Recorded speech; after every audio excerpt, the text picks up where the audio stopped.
Since the coronavirus reached the United States, a lot of things have changed, including social distancing, employees working from home. A lot of you have reached out asking about our Rod Wood and how he's doing. I had the chance to talk with him last night. Here's an update. Rod, how are you? We all miss you. Christy, it's great to hear your voice. I miss everyone in the newsroom very much and hoping to get back any week now. What are you doing to keep yourself busy? Well, I've seen a tremendous amount of movies, lots of news, of course, and I've been doing a lot of reading, too. What are you reading? Newspapers. Very good. What kind of movies you watching? Actually, I like the mysteries. Very good. A lot of people are concerned about you. You just want to let them know that you're healthy. Yeah. Well, Christy, I think for those who don't know me, I am 9 months away from my 80th birthday. And with that thought in mind, when they came out with the CDC recommendations, I decided that it was time for me to stay home. Right. But you're still staying in touch with us, so we're so happy about that. And you're staying healthy. I miss you all very much, and I understand that you folks are working from home in many cases. A lot of our colleagues are home. And how are you staying healthy, Rod?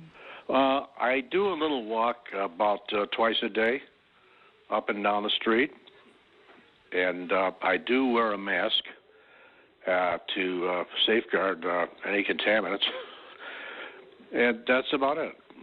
Doing a lot of cooking? Yes, I am. As a matter of fact, I'm the only one here, so I am doing the cooking.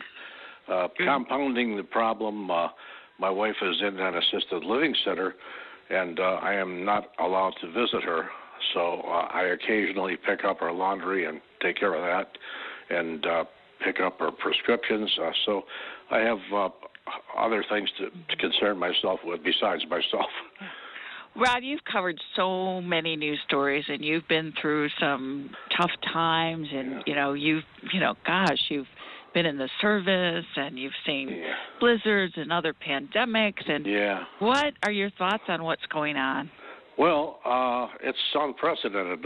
We've never seen anything like this before.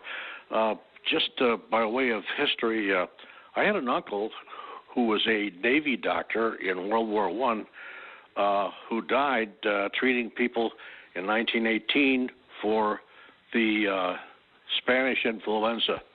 And it killed anywhere from 50 million to 100 million people globally. So, by comparison, the Spanish flu was much more lethal than what we have right now. How do you think people are doing? I mean, is it concerning you? I think most people are doing their part to stay safe and keeping their distance.